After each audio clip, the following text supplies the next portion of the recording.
मधुबन के बाबा, मधुबन के बाबा मुरली वाले, आपका क्या कहना, आपका क्या कहना। ओम शांति। आज 14 अगस्त 2025 के साकार मधुर महावाक्य हैं। आज मीठे मीठे बाप दादा बोले, मीठे बच्चे बाप से ऑनेस्ट रहो, अपना सच्चा सच्चा चार्ट रखो, किसी को भी दुख न दो, एक बाप की श्रेष्ठ मत पर चलते रहो। बाबा ने कहा, मीठे बच्चे बाप से ऑनेस्ट रहो, अपना सच्चा सच्चा चार्ट रखो, किसी को भी दुख न दो, एक बाप की श्रेष्ठ मत पर चलते रहो। बाबा ने आज प्रश्न पूछा है कि जो पूरे 84 जन्म लेने वाले हैं उनका पुरुषार्थ क्या होगा। उत्तर में बाबा ने कहा, उनका विशेष पुरुषार्थ नर से नारायण बनने का होगा। अपनी कर्मेंद्रियों पर उनका पूरा कंट्रोल होगा। उनकी आंखें क्रिमिनल नहीं होंगी। अगर अब तक भी किसी को देखने से विकारी ख्यालात आते हैं, क्रिमिनल आई होती है, तो समझो पूरे 84 जन्म लेने वाली आत्मा नहीं है। मुरली का गीत है, इस पाप की दुनिया से कहीं दूर ले चल। ओम शांति। मीठे मीठे रूहानी बच्चे जानते हैं, क्या जानते हैं बच्चे? बच्चे ये जानते हैं कि ये पाप की दुनिया है। पुण्य की दुनिया को भी मनुष्य जानते हैं। मुक्ति और जीवन मुक्ति पुण्य की दुनिया को कहा जाता है। वहाँ पाप होता ही नहीं। पाप होता है दुख धाम रावण राज्य में, और दुख देने वाले रावण को भी देखा है। रावण कोई चीज़ नहीं है, फिर भी एफिजी जलाते हैं। बच्चे जानते हैं कि हम इस रावण राज्य में हैं, परंतु किनारा किया हुआ है। हम अभी पुरुषोत्तम संगम युग पर हैं। बच्चे जब यहाँ आते हैं तो बुद्धि में ये है कि हम उस बाप के पास जाते हैं जो हमको मनुष्य से देवता बनाते हैं, सुख धाम का मालिक बनाते हैं। सुख धाम का मालिक बनाने वाला कोई ब्रह्मा नहीं है, कोई भी देहधारी नहीं है, वह है ही शिव बाबा, जिसको देह नहीं है। देह तुमको भी नहीं थी, परंतु तुम फिर देह लेकर जन्म मरण में आते हो, तो तुम समझते हो कि हम बेहद के बाप के पास जाते हैं। वह हमको श्रेष्ठ मत देते हैं। तुम ऐसा पुरुषार्थ करने से स्वर्ग का मालिक बन सकेंगे। स्वर्ग को तो सब याद करते हैं, समझते हैं नई दुनिया ज़रूर है, वह भी ज़रूर कोई स्थापन करने वाला है। नरक भी कोई स्थापन करते हैं। तुम्हारा सुखधाम का पाठ कब पूरा होता है वह भी तुम जानते हो, और फिर रावण राज्य में तुम दुखी होने लगते हो। इस समय यह है दुखधाम। भल कितने भी करोड़पति पद्मपति हों, परंतु पति तो दुनिया तो ज़रूर कहेंगे ना। यह कंगाल दुनिया दुखी दुनिया है। भल कितने भी बड़े बड़े मकान हैं, सुख के सब साधन हैं, तो भी कहेंगे पतित पुरानी दुनिया है। विषय व तरणी नदी में गोता खाते रहते हैं। ये भी नहीं समझते कि विकार में जाना पाप है। कहते हैं इसके बिगड़ सृष्टि वृद्धि को कैसे पाएगी। बुलाते भी हैं, हे भगवान, हे पतित पावन, आकर इस पतित दुनिया को पावन बनाओ। आत्मा कहती है शरीर द्वारा, आत्मा ही पतित बनी है, तभी तो पुकारती है। स्वर्ग में एक भी पतित होता नहीं। तुम बच्चे जानते हो कि संगम युग पर जो अच्छे पुरुषार्थी हैं वही समझते हैं कि हमने 84 जन्म लिए हैं, और फिर इन लक्ष्मी नारायण के साथ ही हम सतयुग में राज्य करेंगे। एक ने तो 84 जन्म नहीं लिया है ना, राजा के साथ प्रजा भी चाहिए। तुम ब्राह्मणों में भी नंबरवार हैं, कोई राजा रानी बनते हैं, कोई प्रजा। बाप कहते हैं, बच्चे अभी ही तुम्हें दैवी गुण धारण करने हैं। ये आंखें क्रिमिनल हैं। कोई को देखने से विकार की दृष्टि जाती है तो उनके 84 जन्म नहीं होंगे, वह नर से नारायण बन नहीं सकेंगे। जब इन आंखों पर जीत पा लेंगे तब कर्मातीत अवस्था होगी। सारा मदार आंखों पर है। आंखें ही धोखा देती हैं। आत्मा इन खिड़कियों से देखती है। इसमें तो डबल आत्मा है। बाप भी इन खिड़कियों से देख रहे हैं। हमारी भी दृष्टि आत्मा पर जाती है। बाप आत्मा को ही समझाते हैं। कहते हैं मैंने भी शरीर लिया है, तब बोल सकते हैं। तुम जानते हो बाबा हमको सुख की दुनिया में ले जाते हैं। ये है रावण राज्य। तुमने इस पतित दुनिया से किनारा कर लिया। कोई बहुत आगे बढ़ गए, कोई पिछाड़ी में हट गए। हर एक कहते भी हैं पार लगाओ। अब पार तो जाएंगे सतयुग में, परंतु वहाँ पद ऊंच पाना है तो पवित्र बनना है, मेहनत करनी है। मुख्य बात है बाप को याद करो तो विकर्म विनाश हो। ये है पहली सब्जेक्ट। तुम अभी जानते हो कि हम आत्मा एक्टर हैं। पहले पहले हम सुखधाम में आए, फिर हम दुखधाम में आए हैं। अब बाप फिर सुखधाम में ले जाने के लिए आए हैं। कहते हैं मुझे याद करो और पवित्र बनो। कोई को भी दुख ना दो। एक दो को बहुत दुख देते रहते हैं। कोई में काम का भूत आया और कोई में क्रोध का। तो बाबा कहते कोई में क्रोध का आया तो फिर हाथ चलाया। बाप कहेंगे ये तो दुख देने वाली पाप आत्मा है, पुण्य आत्मा कैसे बनेंगे? अब तक पाप करते रहते हैं, ये तो नाम बदनाम करते हैं, सब क्या कहेंगे? कहते हैं हमको भगवान पढ़ाते हैं, हम मनुष्य से देवता विश्व के मालिक बनते हैं, वह फिर ऐसे काम करते हैं क्या? इसलिए बाबा कहते हैं रोज रात में अपने को देखो। अगर सपूत बच्चे हैं तो चार्ट भेजे। भल कोई चार्ट लिखते हैं परंतु साथ में ये लिखते नहीं कि हमने किसी को दुख दिया या ये भूल की। याद करते रहे और कर्म उल्टे करते रहे तो ये भी तो ठीक नहीं। कर्म उल्टे करते हैं तब हैं जब देह अभिमानी बन पड़ते हैं। बाबा कहते ये चक्र कैसे फिरता है? ये तो बहुत सहज है, एक दिन में भी टीचर बन सकते हैं। बाप तुमको 84 का राज समझाते हैं, टीच करते हैं और फिर जाकर उस पर मनन करना है कि हमने 84 जन्म कैसे लिए। उस सिखलाने वाले टीचर से दैवी गुण भी जास्ती धारण कर लेते हैं।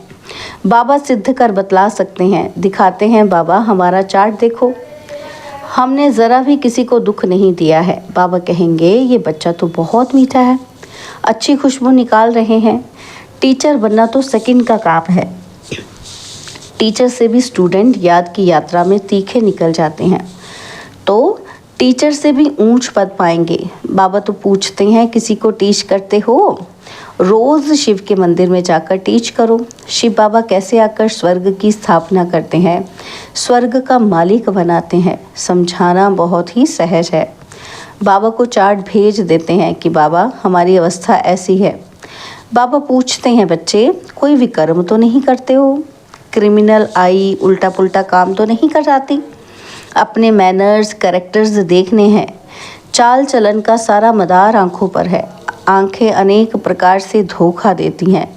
ज़रा भी बिगर पूछे चीज़ उठाकर खाया तो वह भी पाप बन जाता है, क्योंकि बिगर छुट्टी के उठाई ना। तो यहाँ कायदे बहुत हैं। शिव बाबा का यज्ञ है ना, तो चार्ज वाली के बिगर पूछे चीज़ खा नहीं सकते। एक खाएंगे तो और भी ऐसे करने लग पड़ेंगे। वास्तव में यहाँ कोई चीज़ ताले के अंदर रखने की दरकार नहीं है।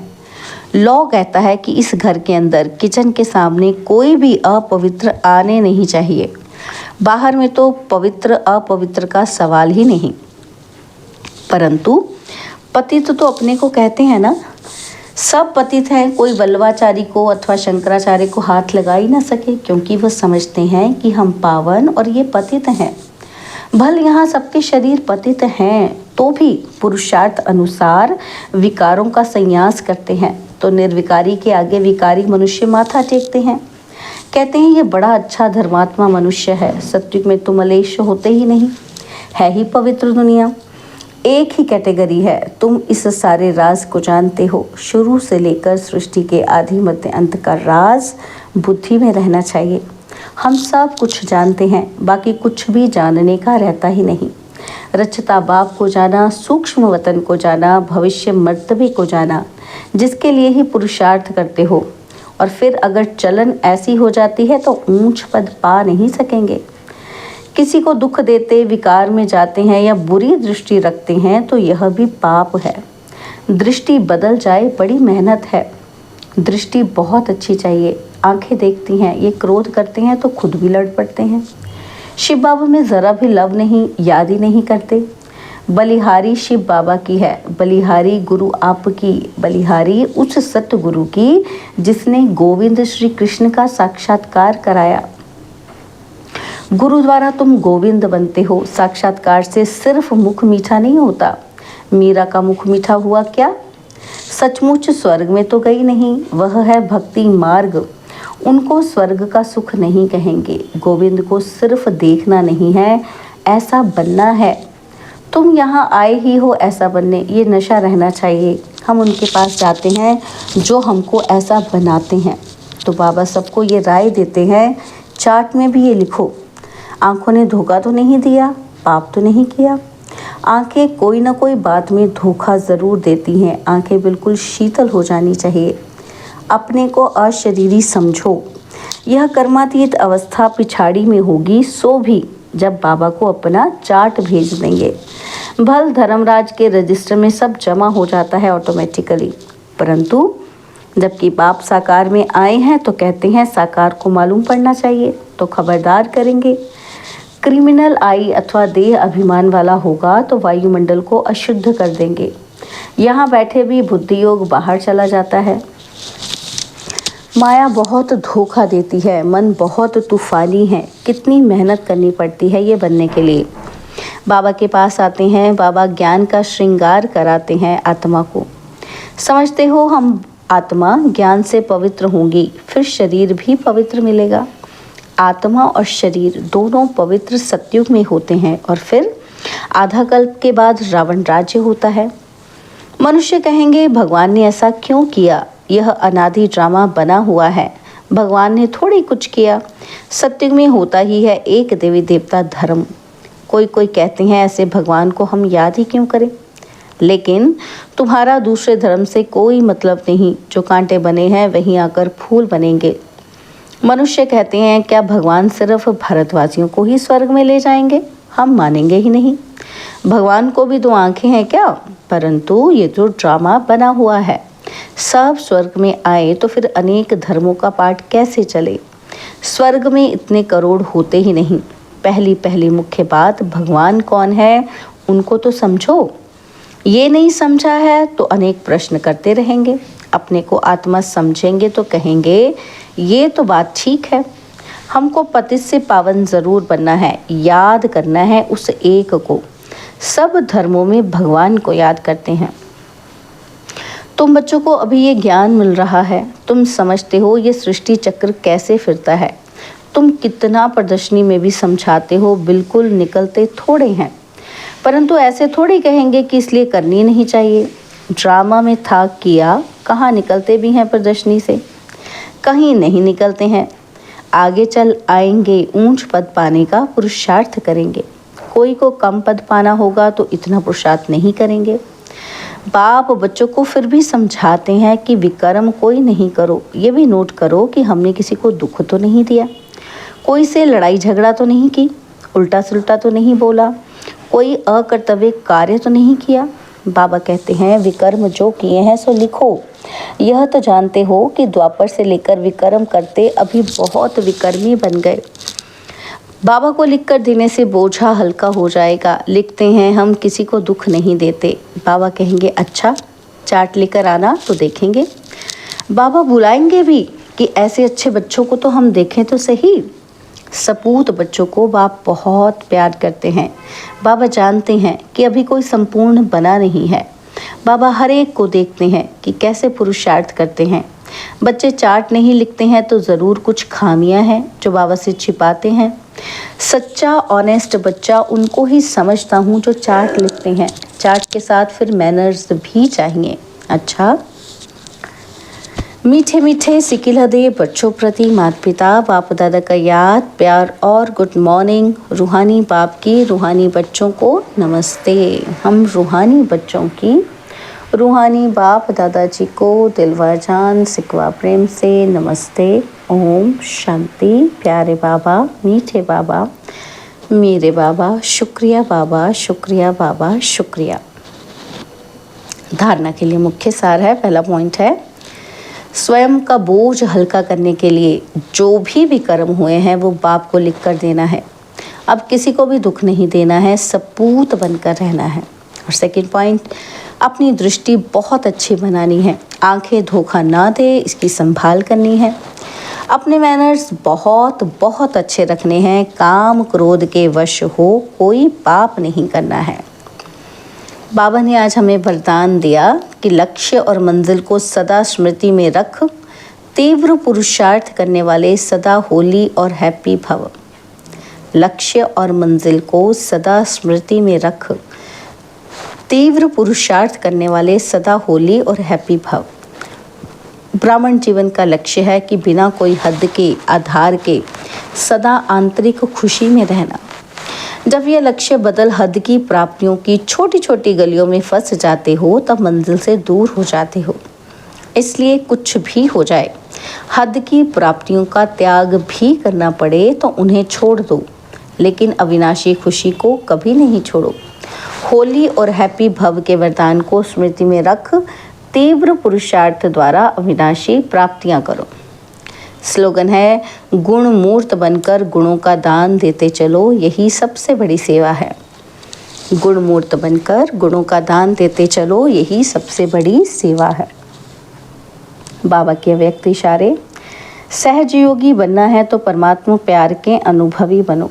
बाबा कहते हैं, मास्टर नॉलेजफुल, मास्टर सर्वशक्तिमान की स्टेज पर स्थित रह भिन्न भिन्न प्रकार की क्यू से निकल बाप के साथ सदा मिलन मनाने की लगन में अपने समय को लगाओ और लवलीन स्थिति में रहो तो और सब बातें सहज समाप्त हो जाएंगी। फिर आपके सामने आपकी प्रजा और भक्तों की क्यू लगेगी। अच्छा, ओम शांति।